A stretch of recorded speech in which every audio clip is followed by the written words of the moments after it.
Welcome to Mission Evolution Radio Show with Gwilda Wiyaka, bringing together today's leading experts to uncover ever-deepening spiritual truths and the latest scientific developments in support of the evolution of humankind. For more information on Mission Evolution Radio with Gwilda Wiyaka, visit www.missionevolution.org. And now, here's the host of Mission Evolution, Miss Gwilda Wiyaka.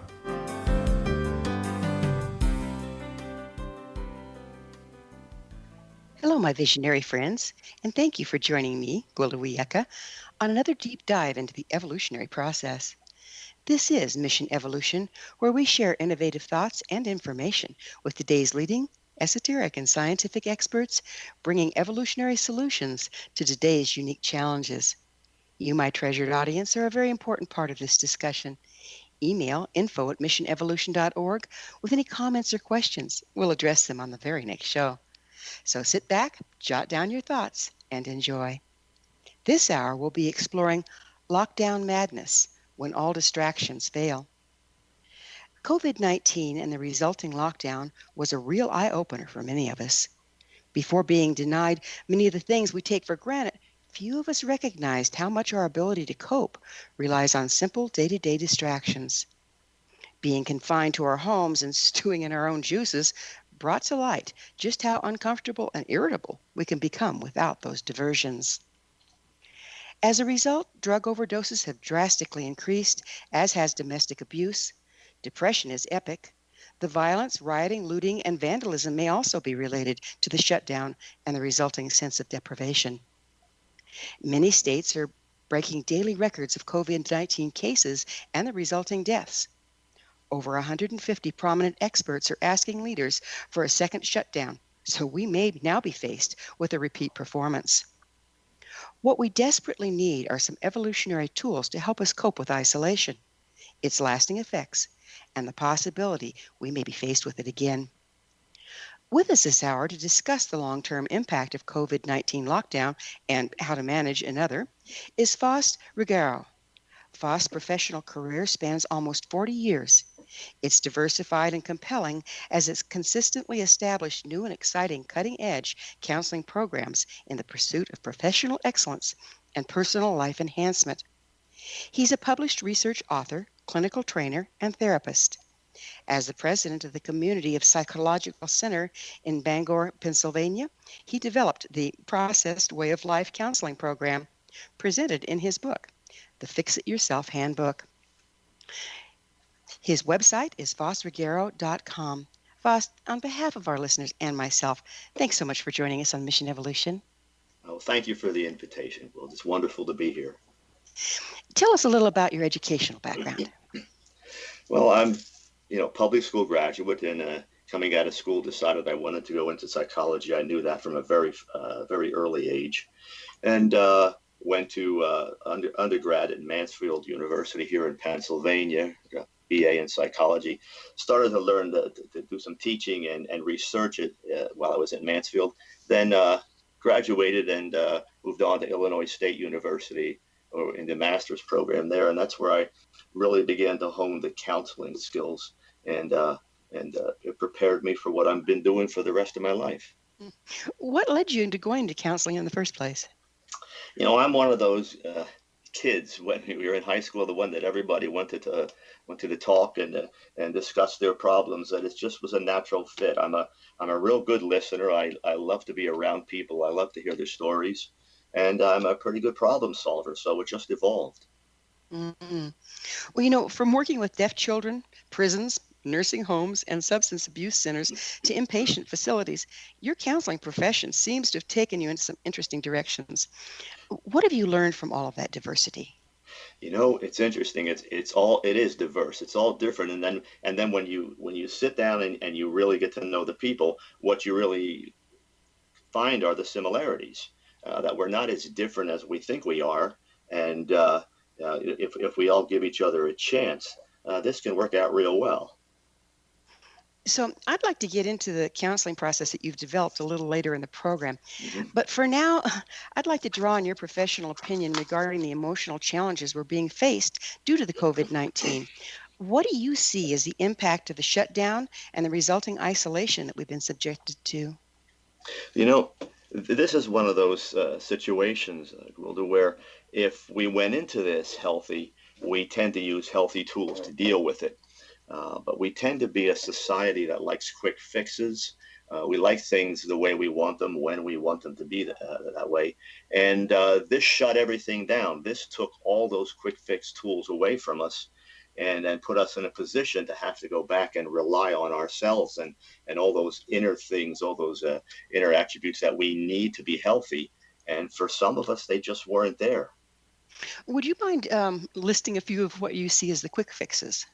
Quick fixes are the let's go out and have fun right away. I like to have things my way. They are the overspending. They are the I like to do this my way when I want it done, and we're not able to do that. Quick fixes are always impulsive. They're always things that come into our minds, and then we want to do right away.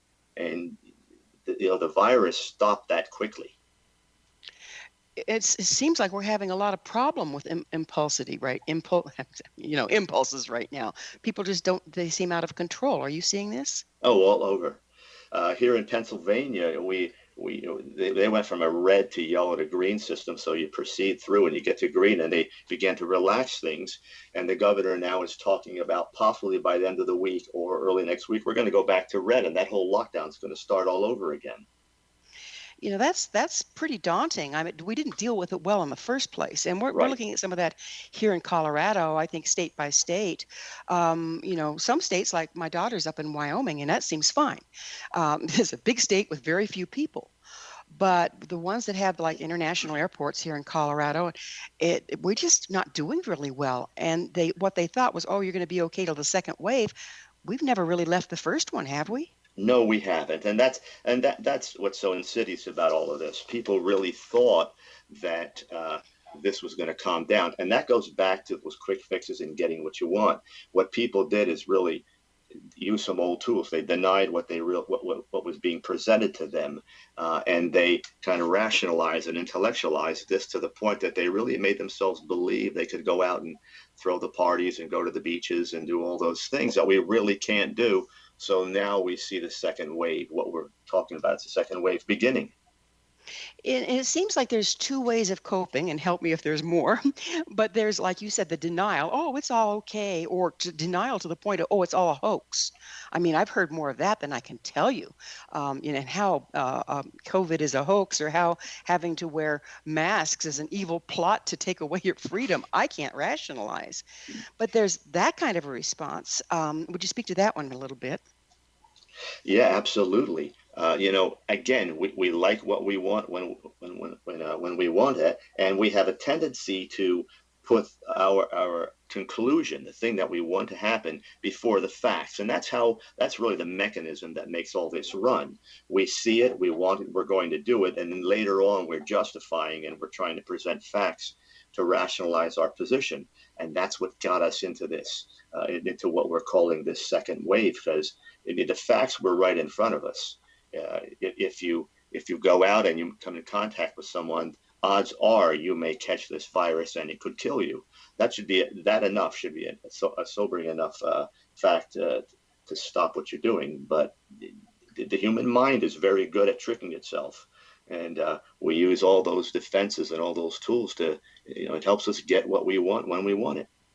What do you think turned us in such a narcissistic society? I mean, during World War II, everybody pooled together and pulled, and, we didn't see this kind of behavior back then. What's happened between now and then?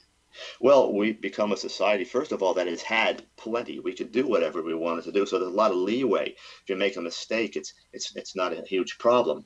I think also a lot of it's generational. When I was born in the middle of the last century, and your parents spoke and you did it, and parents have kind of relaxed all those boundaries and all those ways of doing things, and kids have done what they've wanted to do. The other thing is that, and we see this a lot in the millennial generation, they're not sure what processes to use to get them where they want to go. So it's always here's my starting point, there's my conclusion. I have to go there as fast as I can. And there's a process in the middle of that kind of regulates how we do things. It stops us. It has us redoing what we want to do to make sure we're on track. And we're not seeing much of that anymore. Most parents have not had to deal with their children full time since they became of school age. What impact are we seeing on families being confined together without their normal outlets and activities? Well, that's the interesting. You just said a mouthful there. Parents have not been dealing with their children since their school age. And again, that's another huge change in society. A lot more blended families, two people working, everything going very, very fast. And so now it didn't just slow down, it came to a screeching halt. And the demand was now get in there and work with your families and get close. And families, quite frankly, don't know how to do that anymore. It's amazing because they've not only I think we've got busied ourselves to death too. I mean, I sit back and I watch, oh my gosh, we've got baseball, we got soccer, we've got piano Mhm. lessons, we and this is in addition to school. And then when we're at home together for whatever amount of time that is, our nose are buried in devices versus communicating. And it's like heard some people say, I'm stuck with these strangers, I don't know who these people are, when they're talking about their family. And that is absolutely true. They don't know. You're right. The devices have taken over, but it's not only that. It's the pace. It's going as fast as we can. It's being busy all the time, doing things that really aren't family oriented. You might take your kids to the soccer game, but then that's it. A lot of time is spent out of the house, or it's spent in bedrooms. All those kinds of things, and families aren't together. So you're really a whole lot of strangers living in the same house. It's I don't think anything has brought it together as clearly as this pandemic and being shut down together, and systems just failing. All our defense mechanisms, all our ways of coping have just crashed all at once as a result. And do you think that's why we're seeing so much dysfunction all of a sudden increasing, like alcoholism and drug overdose and child abuse and domestic abuse and people just going crazy? Well, you know what typically happens. We're going so fast that doesn't give us enough time to assess what's happening in our lives. And then it comes to that screeching halt, and all of a sudden we look at our lives and we see the real picture that's there, and we don't like it. And that's what's happened now. So now we're fighting to get out and get away from the horrors of our own homes. And then we're going to be put right back in them at a time where the nation is already wounded, if you will. Finances are way down, businesses have closed, drugs and alcohol, mental health, abuse, family abuse, all those things are way up, and we're going to go put each other right back into those situations again. And I have some real concerns that if this second wave hits, like some of the experts are saying it is, it's going to be a real serious situation. But we're still in the first wave and we're looking at being locked down. Yes. So Yes. come fall, that would be a third lockdown, or do we ever get out kind of thing? I think. Well, Go ahead. that's the thing. The company that does the viruses for the nation is only 20 or 30 miles from me, and they are now, from what I'm told, working on a vaccine, but it will only be a slowdown kind of thing, kind of a patch until the new one is going to come out. And they're saying that won't be for another year. So in 2 or 3 months, we'll have a patch which will slow it down, but we're going to be dealing with this, I'll bet, through next summer. So, if even if then. even Yeah. if it, and so we're really going to have to make a decision somewhere along the line to say, let me slow down, let me catch my breath here, and let me do things the right way. Because if I do, we might follow some of those countries in Europe who are now opening up, Right. and they aren't Well, letting us in. well, we're out of time in this segment. We'll pick up on this on the other side, but it is time for a commercial break. Faust and I will return shortly, so don't go away. You're listening to Mission Evolution, coming to you on the X Zone Broadcast Network, www.xzbn.net.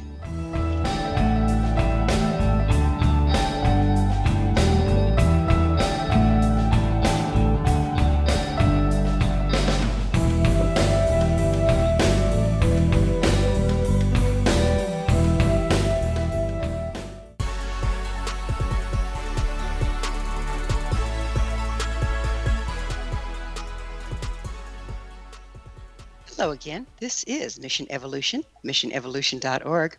To all of our faithful and thoughtful listeners, we really value your opinion and would love to hear from you.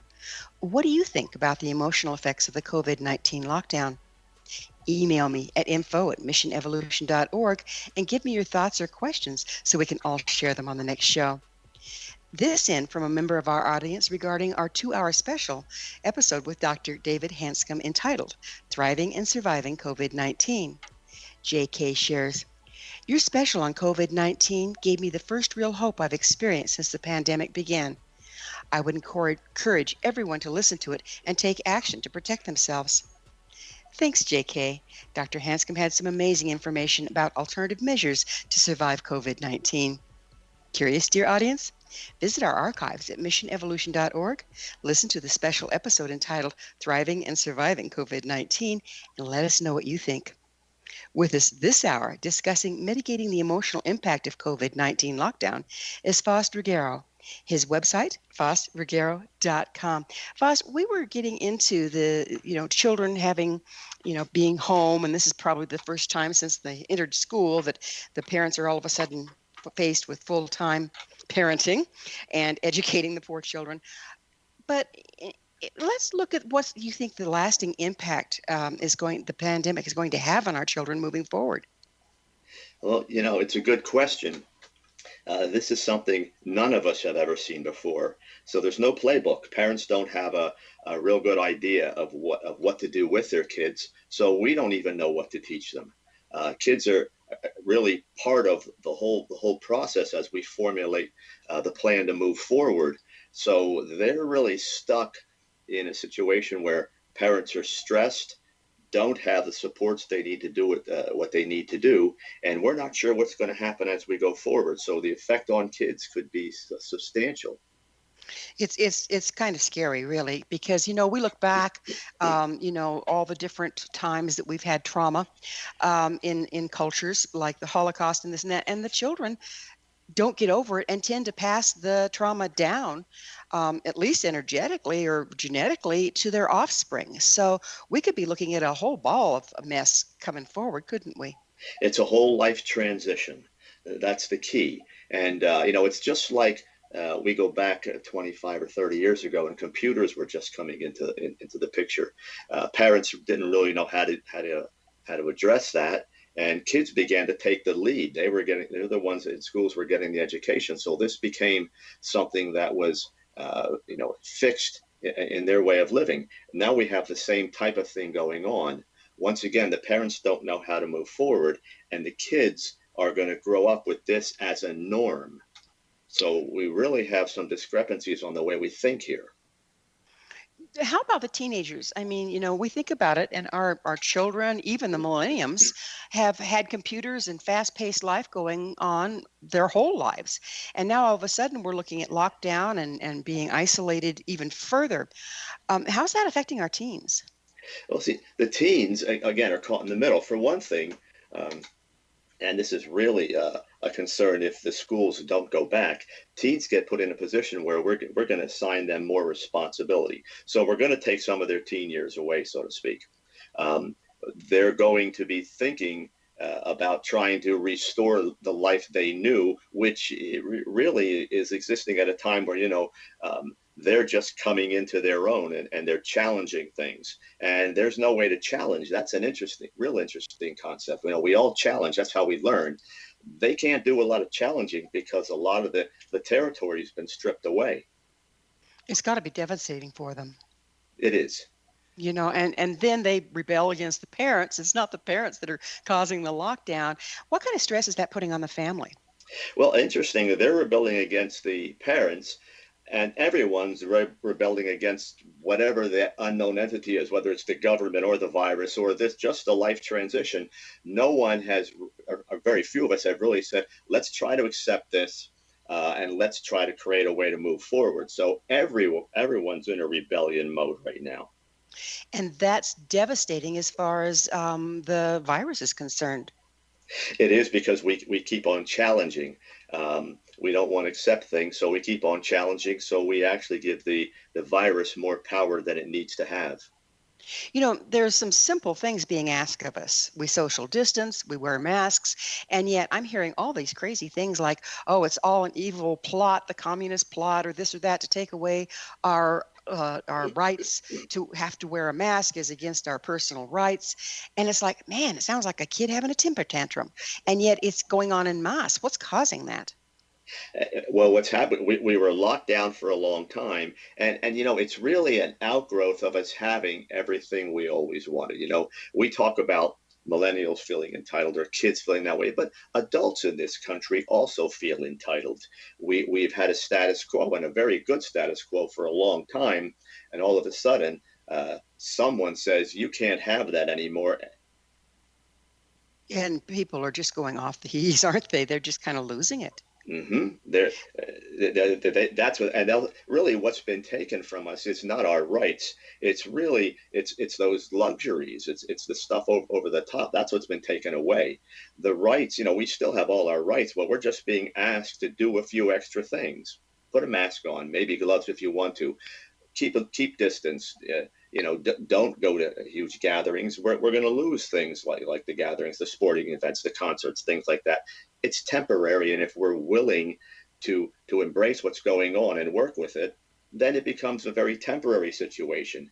If not, we get what we want for a short time. Again, another quick fix, and then we go back into a longer virus situation, which is exactly what we don't want. And yet, when they started opening things up, it was my impression it was so that we could start to restore the economy, not go on vacation, happy, happy, joy, joy, flock to the beach and cough on everybody. That's exactly what it was. And that's exactly what we're doing. Beaches are closing down because people are on top of each other. And it just doesn't make sense to me. When did we lose our common sense? Again, it's an outgrowth of having so much in our nation. When this started, I watched a report, I think it was on the BBC, that said that the nation that would be hit the hardest would be the United States, because we were going to be the ones that were unwilling to accept all the new standards. And that's exactly what happened. We put some new things in place. We don't want it. We rebel against it because we're that free country that has everything. And here we are getting ready to go and enter phase 2 of this thing because we didn't want to accept what we had to do in phase 1. It's really kind of an eye opener, I think. There are many reports domestic violence is on the rise because of the shutdown. Do you believe that's true? And if so, what's the dynamics there? Well, domestic violence is going to be on the upswing. We've got substance abuse. That's part of that. We have families that weren't getting along to begin with. We have people wanting to do what they want to do, and when we don't get what we want, we usually have a tendency to turn it outward, and look at something out there. That's the problem. So now we've got people locked in tight spaces who are not getting along and have no way to act out their anger except on each other. How much of our, we've used these distractions that are our luxuries as a way of coping, and never really developed any coping skills. It seems like that's part of what we're seeing. How many of us are in relationships that we've never coped with, and we just avoid them, and now we're stuck on top of each other? And that's what's causing it. When I started writing the book, I said everything we have is inside us already, but we've kind of locked all of that away, and we depend on all of the external stimuli to make us feel good. Now you take all that away, and you don't go inside and work with what can really empower you. You're really stuck. And it looks like we're stuck nationwide, well, globally, but particularly in this nation. How can the individual start taking those steps to look inward instead of projecting outward? Well, this is where you got to slow things down. Again, one of the things that we're trying to do is keep that fast pace in our lives. That's, again, we talked about that as you can get addicted to that. We're trying to keep that pace stimulation up, and we can't do that. So the first thing we've got to do is slow down just to give our brains enough time to process information. But this information has been coming at us high speed and continues to accelerate ever since the computers started being part of our experience. And most of the people alive in our country right now, at least half or better, have never had a slower pace. They don't even know what it is to chop wood, carry water. Everything's spoon fed and very fast paced. How can we get them to access the ability to slow down? Well, the, slowing down what we do is really the second step. The first step is making a decision to say, okay, I've got to just slow the pace of my life down. That's really the first step. I've got to make that decision. If I can't do it myself, I'm going to get some help to do that. But I've got to at least make the decision that I'm going to do that. That's what people aren't doing. That's really, I answer that question. It's when people say I can't slow down, and I always tell them, you know, you can, but you've got to make that decision to do so, and then you have to really commit to that decision. So the first step in the process is always making the decision and really meaning that you want to do that. So setting your intent and other things will tend to follow. Yeah, it's very much like people come in the office and say, "Help me stop smoking," and I say, "Well, do you want to stop?" And they say, "I really need to." I say, "Well, I hear that, but do you want to? Because if you don't want to, you probably won't commit to it." The Hmm. ones that do want to, they make that decision. They're willing to go through the uncomfortable times to get to their goal. The ones that aren't, they continue on the conflict of I need this, I don't need it, I want it, I don't want it. Then they go back and forth. So they're a house divided against themselves, and there's no forward movement at all. Absolutely. The How much part is fear playing in this? The fear of slowing down, the fear of facing what's going to sneak up behind us once we do. You know, there's two kinds of fear with this. Well, there's the rational fear, which is I have to pay my bills, and I'm not sure what's going to happen with that. And then there's the irrational, which is really the undefined stuff. If I'm going to slow down, if I'm going to take some time and not get engaged in all those external activities, what's going to happen to me?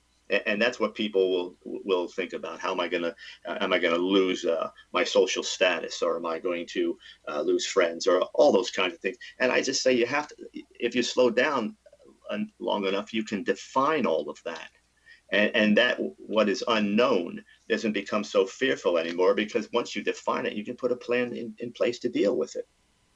It seems to be the key to everything, and yet probably one of the toughest things because nobody has any experience of it.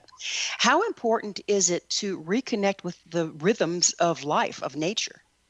Well, and that's the problem. We've gone so fast and we've used so many artificial devices that we're really not, uh, you know, uh, we're not attached to nature as much as we used to be. Everything we do, telling the weather, our diets, medicine, you name it, entertainment is all externally based. So when we talk about getting back to the natural flow of things, it's really a relationship between us and the planet, and we haven't done very well to keep that up. And the one thing that I've seen, because I used to teach search and rescue and this and that, and have always been and wilderness survival, and have always been very connected with the planet. But the people in my experience, when I'm teaching wilderness survival, are really quite afraid of it. They're terrified of it. That's a huge unknown. And often, when I start talking about the natural flow, I really have to back it down and go very, very slow, get back to fundamentals, because even what I think are rudimentary concepts are just extremely complex for them to understand. Now, you wrote a book on slowing down, in addition to the one that we're kind of featuring today. What was the name of that? Well, I wrote one book, the Fix Yourself Handbook. Oh, okay. Okay. I thought you'd mentioned one that does the Fix Yourself Handbook have suggestions for how to start slowing down? Yes.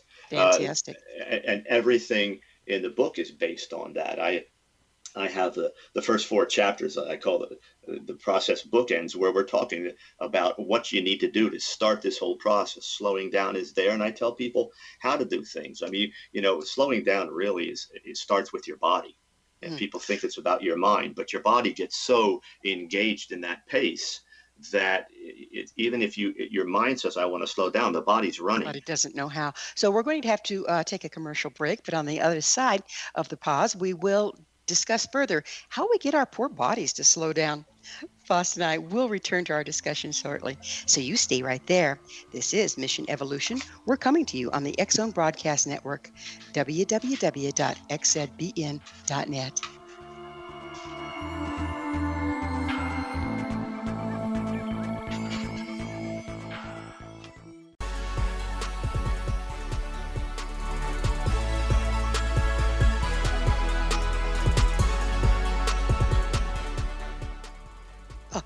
This is Mission Evolution.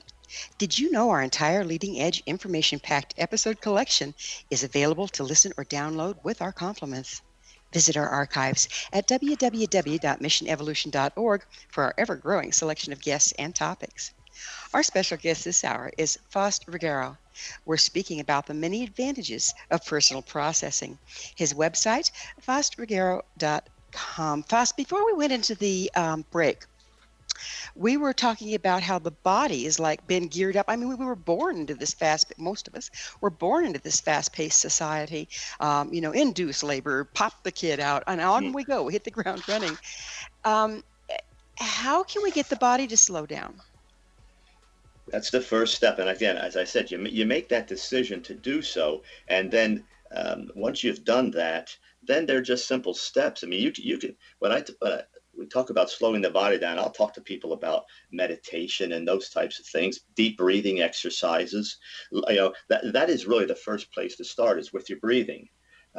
Fast pace tends to have us breathing quicker and more shallow breaths. And that's not what works well with our body, particularly not to calm it down. And I teach people, some deep breathing exercises. That helps. That gets the process started. Then we can talk about how meditation can work. We talk about how you live your day and prioritize things. You don't have to do 100 things in one day. We're all running as fast as we can to accomplish as much as we can. I don't even know what the reasons are behind that. Stop being everyone's go-to person is another thing. Try to focus on what's internal. Those types of things help us slow down, but we've got to start with breathing.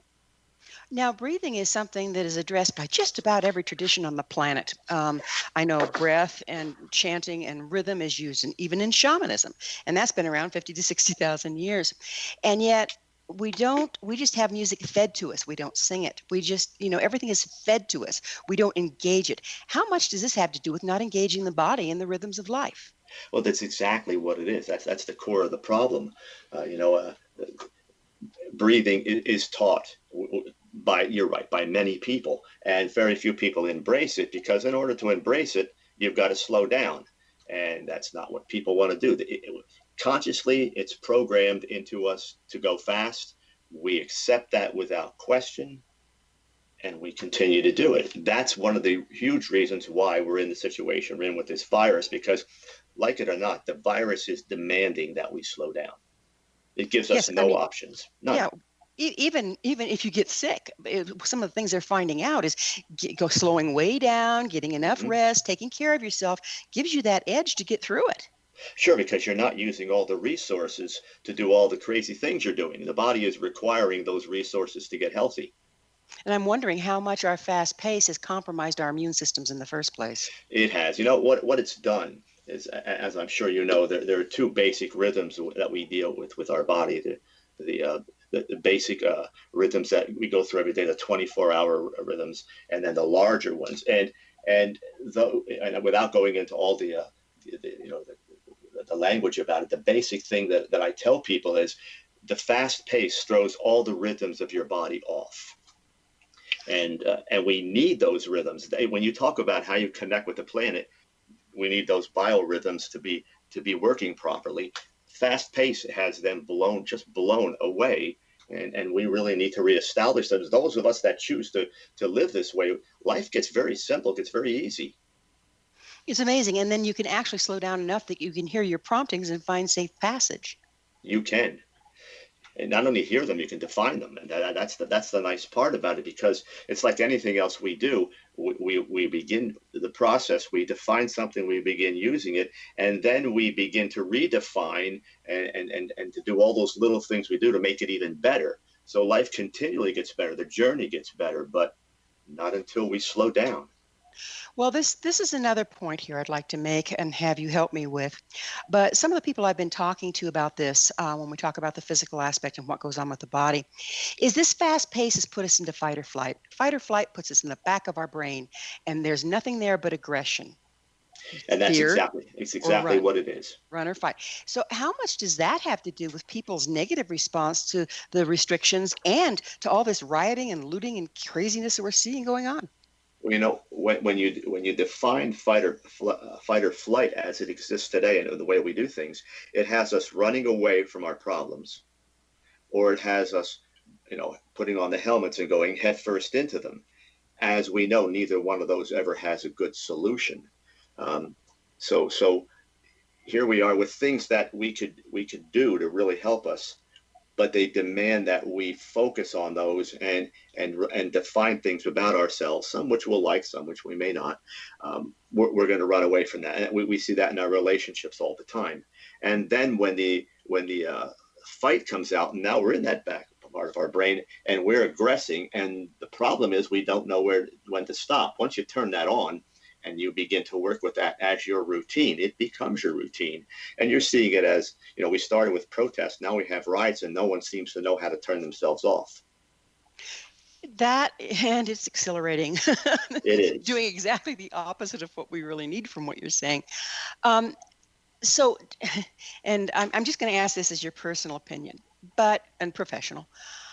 How much is that us being driven into a corner of fight or flight over the years, and now suddenly being hit with this lockdown, and now the rioting and this and that? How much is that being used against us? How much are we being controlled by outside forces to get us to create problems? Well, see, and that's what I tell everyone. Once you get to the point that that's the way you're operating, it is outside forces that are controlling you, because your reasoning abilities aren't part of the picture. You're either going to run away or you're going to run into. So we see lots of crazy things being said in these riots. Some, again, the basis of it was very intelligent, very good. Let's all treat each other well. Let's love each other. Let's be equal. What's happened since that time is we can't process it anymore. There's really no plan. Nothing's been defined. So we continue to do the same things over and over again, which is to continue to riot. We don't have leadership in it. We don't have a plan. So no one knows where it's going. So we keep on repeating the same behaviors and accelerating them at the same time. I've heard that as one definition of insanity, doing the same old thing in the same old way and expecting different results. Correct. It's pretty insane out there, isn't it? Mm-hmm. So we need voices of reason. How do you see new leadership coming forward to provide those? And I'm not talking about governmental leadership. I'm talking about leadership in the family, leadership in the community, leadership in our circles. Well, again, and I agree with you. It's not going to come from the government. That's not going to happen. Not that type of leadership. This is where we got off track when the families began to fall apart, and so much is done outside of the home. The connections there are lost. This is where you can take something like this virus and say, okay, it's got us slowing down, it's got us in the house. You can fight, or you can look at it and say, I can reestablish some connections here that can really, really redefine my life. That's yes, what an opportunity. Mm-hmm. What an opportunity. Out of all these kinds of tragedies, there's always opportunity. There's always that bright side that can come out of it if we're willing to go get it. But I would say, don't you think there also needs to be error on the side of caution in that? Sometimes when we're looking for the bright cloud, we go into denial versus dealing with what's really present. Absolutely. And that's why when you slow down, you're able to work with information a little better. Things become clear. Your fact-finding capabilities increase, so that what you're using to move forward seems to be more realistic, and also you're able to apply it better. Now, it sounds to me like you're talking about slowing down will also help us get out of the back brain of fight or flight and into the front brain, where we have compassion, love, spirituality, and logic. You got it. That's exactly what it is. And that's why I say a lot of this is always physical. People think it's what you hear, it's what you see, it's what you're living, but they don't understand that. The bottom line is the body is what's going to take you where you want to go. And if you're going to train it to run or to fight, then you're in a different part of your brain, and that brain is not where the reality exists. That's where reaction and primal things exist. We want to get more into the part of the brain that's evolved enough to be logical, and then to work in the direction of solutions. And that's what's scary. Again, also, I've just had the benefit of interviewing some really knowledgeable professionals, and one of them said, what we're finding about neuroplasticity is the more time you spend in the back brain, the stronger it gets, and the more the front brain atrophies. And here we have an entire generation that's lived in the back brain. And that's right on the mark. I have a part that I wrote in the book where I'm talking about anger and how anger becomes addictive, just like any other drug. And then not only is it hard to stop, we actually look forward to using it because it provides an adrenaline rush and a stimulation that we often can't find somewhere else. So we will actually create situations to aggress. A surprising number of people state that the entire COVID-19 thing is a hoax or a government plot. Where's that coming from? I mean, it doesn't seem to have any logic. It doesn't. And I think it's just people wanting to do what they want to do. There's very rarely a lot of trust for the government to begin with, but there's no logic to the statement that says the government did this or it's a hoax or all those sorts of things. We have a tremendous amount of people dying. There's no hoax. And yeah, exactly. Um, how much of that trying to believe it's a hoax is, again, being unprocessed and projecting? Explain what you mean. No problem. So if we're going to say, okay, it's all an evil plot, it's all a government plot, our rights are being taken away, how much of that is because we're already in fight or flight in our back brain and we're projecting rather than processing, and we're projecting the events of the past onto the present? That's always the case. And the other part of that is when that information comes to us, it doesn't go to that front cortex. It quickly goes to the back. So, that's where all the aggression lives. And that's the interesting component on this. You can present people with very, very rational facts, but it's what part of the brain is interpreting those facts. And if it's that back cortex, we have a whole different set of tools being used. It actually creates a different reality, doesn't it? It Depending does, on which part of the brain. and it's real for whatever you're using to tear information apart. That's what you're going to believe is your reality. So someone who's receiving information being processed in that back cortex is going to see it as just one more opportunity to aggress, and they will do that, and they'll feel good about doing it, and they'll believe what they're doing. Yeah, this righteous indignation kind of comes from there, doesn't Right. it? Mm-hmm. Yeah, well, it's not being helpful right now that I can see. No, it's not, because again, it has us working against ourselves. It's one thing to have the virus working against us, but when we begin to work against ourselves, it's really a subtle form of surrender. We don't even see it that way, but that's what's happening. We're not fighting the right enemy anymore. Right. We're creating ones to fight, Yes, and that's we are. causing the problem. So let's go back to breathing, and we're just about out of time in this segment. But do the breathing first, the decision to make a difference in yourself, Mm-hmm. but then the breathing exercises, do those actually help one when one goes into the back brain? Can you actually come from the back brain through breathing into the front brain?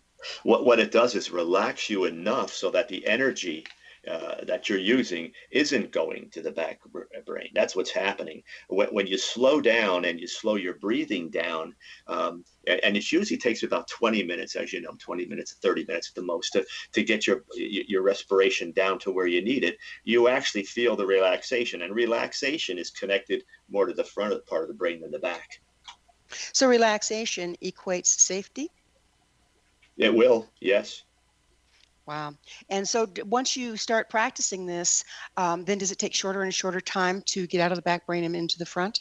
Yes, it does. If you stay consistent with this, with the breathing, and what I often do with people is I say, let's look at your breathing, get that down to the point where you learn how to slow your body down.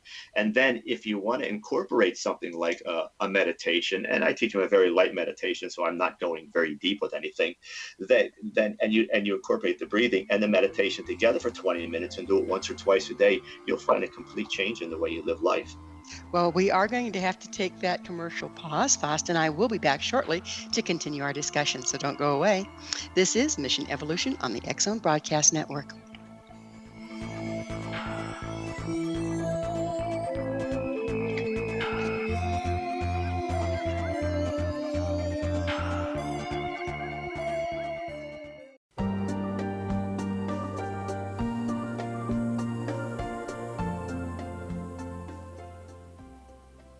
Welcome back. This is Mission Evolution, bringing gifted people of service to the world. I love to hear from our audience. Your thoughts are very important to me. To suggest a topic or guest that you think would be of interest, email us at info@missionevolution.org. This hour, we're sharing thoughts with a very special guest and one of service to the world, Faust Ruggiero. His website, faustruggiero.com. Faust, we were getting into meditation and how you can develop a customized practice, if you will. What forms do you suggest? For meditation, when we talk about that, the type I teach people that really is the easiest for them comes out of the old, and I'm going way back into the 70s, something called transcendental meditation. And really all you're doing is sitting down in a very comfortable position, easy chair, whatever, not laying down, but sitting, relaxing yourself. You're going to close your eyes. Some people will use what they call a calm scene, maybe imagine themselves at the beach or something to calm them down.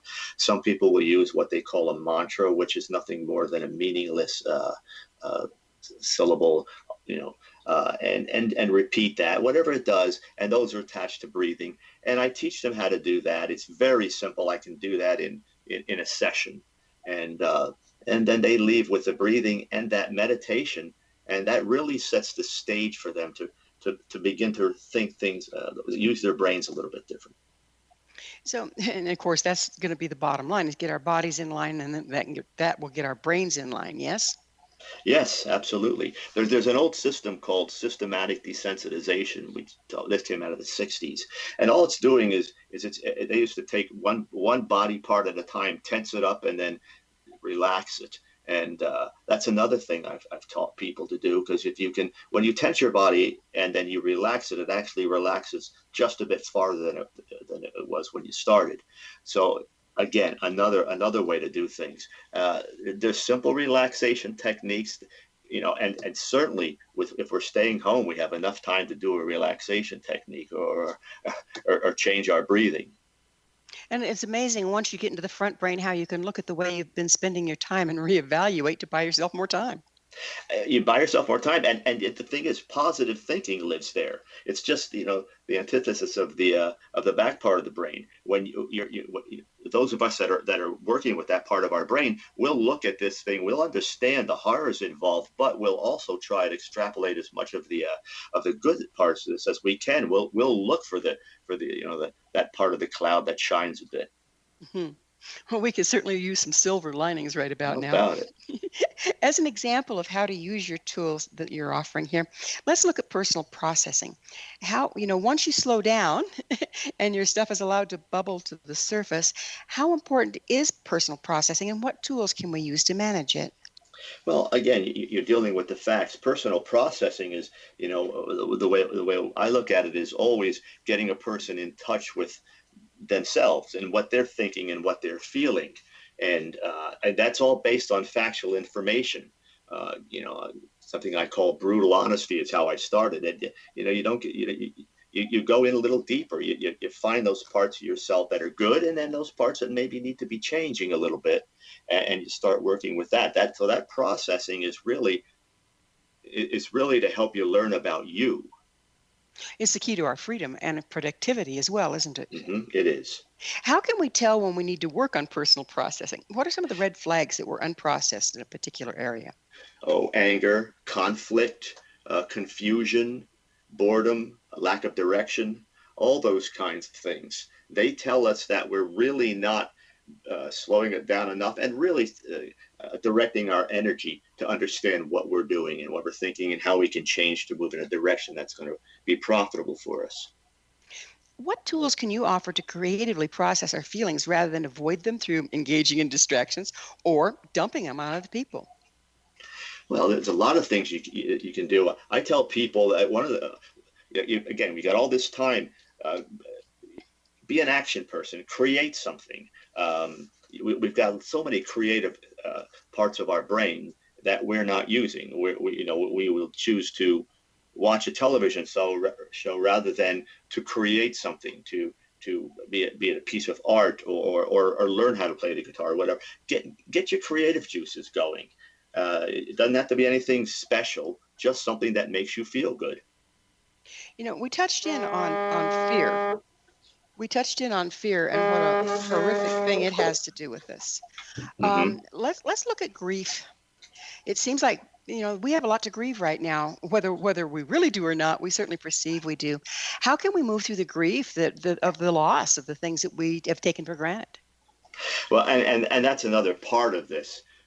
Grieving, and grieving is well, let me back up. First of all, we've got to define what we're grieving. That's the first part of it.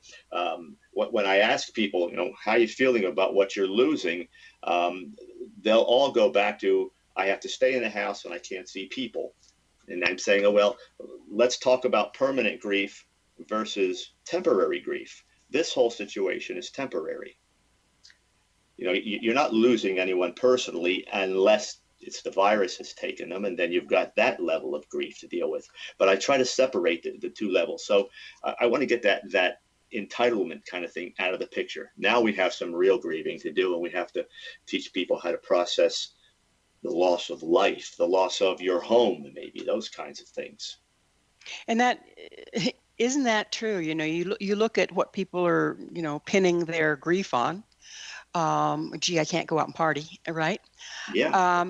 And sometimes I think, my gosh, what are you going to do when something real happens? Well, something real is happening.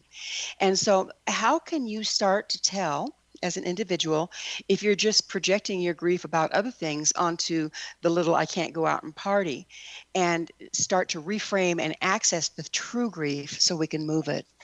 That's where you need to talk to other people. People are and people that can help you. I say it many times in the book. You can read a book, you can learn some things, but when it comes down to actually working it through, you may need to sit down with someone, a significant other that you trust, who is rational, a counselor, whatever it may be. But you need to get out of your own head, because the lines become very, very blurred. And I hear the people say things like, I hate my life right now. And I say, well, how could you hate your life? Something has changed. Let's break it down. So someone will work through the facts with you and say, well, that's something that's, I can see that you hate that you lost it, but is it something you have to grieve and really get yourself down and depressed about? Or are there some other ways out of that? It's a matter of defining what you hate instead of just your life in general, and Yeah. making moves to change it. Yeah. And you may be able to do that, or you may need help. So speaking of help, how important is community at this time? Community is always important. And again, that's one of the reasons that we're having a difficult time, because we've lost that. You know, we have computers. You can still see people and talk to people. We have 6 feet apart. You can still do all those things. Um, I just think that sometimes the grief is wrapped around the anger. And again, we have to separate that anger. They're telling me I can't. I'm angry. And then when it goes on for a long time, I start grieving that I can't do that. A lot of times it's not grief, it's anger. Mm. And isn't that anger, doesn't that hook right back into fear? Fear hooks right back into having to look at things you've been avoiding. Right. And that's why counseling always works for people, because what you've done, if you sit down with someone and you attach your brain to their brain. So, it's sort of like, your the battery went dead in your car, and you put cables on it, and now you're attached to another battery. You're attaching to this other person's brain. So that person is feeding you information from the rational parts of their brain, which puts you in a position to slow down and listen to it. And if you're willing to work with it, it actually stimulates that front cortex. That's why counseling works. Mm. And just the counsel of a good friend that you trust can make all the difference in the Absolutely. world. Absolutely. Our former lifestyle seem to isolate us from community. Looking at tablets instead of people. Now Hmm. we're confronted with social distancing. What suggestions do you have to build and maintain a sense of community regardless of these challenges? I tell people, take everything available to you. Be it your telephone, your computer. You can go out and social distance. I mean, there's you can go to the beach and be on top of each other, or you can be in your backyard and have folks over and have a fire or swim in your pool if you have one, and and you still have community there. Churches offer online services. Use everything that's available to you and put it into a program for yourself. Do you see our suddenly being physically social distanced, even though we've distanced ourselves through the use of technology? Do you see it as giving us an opportunity to turn this around and build better community? Absolutely. Again, it slowed us down, number one, but it put us in a position to have to rethink everything. And sometimes you have to hit the wall and then say, okay, I don't know where to go, so you can reassess all your options and all the things you can do. So that's really what this is all about for all of us. You know, we hit the wall. We can't go forward right now. So we stop, we take a step back, and we look and say, okay, what strengths do I have? What things can I do? And I can make my life better. It seems like this wall was the natural result of our accelerating pace. Do you see it that way? Yes, I do. Yeah, So then it can the wall and then having to quickly slow down. It was very abrupt. It was traumatic to slow down like that. Again, it was very much like hitting a wall, wasn't it? It was, and again, just like anger, that fast pace is addictive. So what really happened is someone said, here, I'm taking your drug away from you. You're fast paced. Now stay home. And it was also amazing the way the earth herself recuperated so quickly from our indulgences, quite frankly. Yeah, it has. Yeah. So what's your vision for humanity to evolve through these challenging times? Well, again, it comes down to wanting to grab what's inside you. I tell people we've been around for all this time. It's only the last few hundred years where we've gone into all these approaches, the medicines, and now in the last 100 years, still radio and television, all these things, and the medicine, the way we apply it now. Somehow we survive, we even thrive. I think we were happier people before all of this. So all those things that got us to this point are still inside us. We're just not using them. If you're willing to go inside yourself, define all the strengths that you have, put them into a plan for yourself, life really changes, and you're empowered. You're not depending on things like all that external stimulation. They're there, you can enjoy them, but you don't depend on them. It sounds to me like we could certainly use the advice and the stewardship of our elders at this point, who do have grown up at a time when there was a different option. And that's another thing we stopped doing, is respecting our elders enough to listen to them. Which is a sad thing. Well, we're just about out of time. What do you see as the most important thing we as individuals can do to support a better tomorrow? I would tell us that we need to respect each other, and we need to begin to bond as a cohesive unit so that we can actually take a coherent plan. We need to make a plan and move forward with it, but as one people. So looting and rioting probably doesn't fit into that, does it? It's not going to work. That's kind of my take. That's kind of my take. Well, I hope that the people are able to hear what we're saying and able to find comfort in it. And thank you so much for the wonderful tools you're bringing forward. Where can people find your book? Amazon or Barnes & Noble, the usual retailers, under my name, Faust Ruggiero, or just the Fix Yourself Handbook. You'll find it. Perfect. Faust, unfortunately, we are out of time. Thank you so much for coming on the show. It's been a pleasure. Well, thanks for inviting me. Our guest this hour has been the developer of the Processed Way of Life Counseling Program and author of the Fix Yourself Handbook, Faust Ruggiero. Faust has shared some wonderful tools to help us deal with the effects of the COVID-19 lockdown. His website, faustruggiero.com. Remember, our entire information-packed episode collection is available for listen or download with our compliments. All you have to do is visit our archives at www.missionevolution.org for our ever-growing selection of guests and topics. This has been Mission Evolution with Gwilda Wiyaka on the X Zone Broadcast Network, www.xzbn.net. Join us next time as the mission continues, bringing information, resources, and support to our evolving world.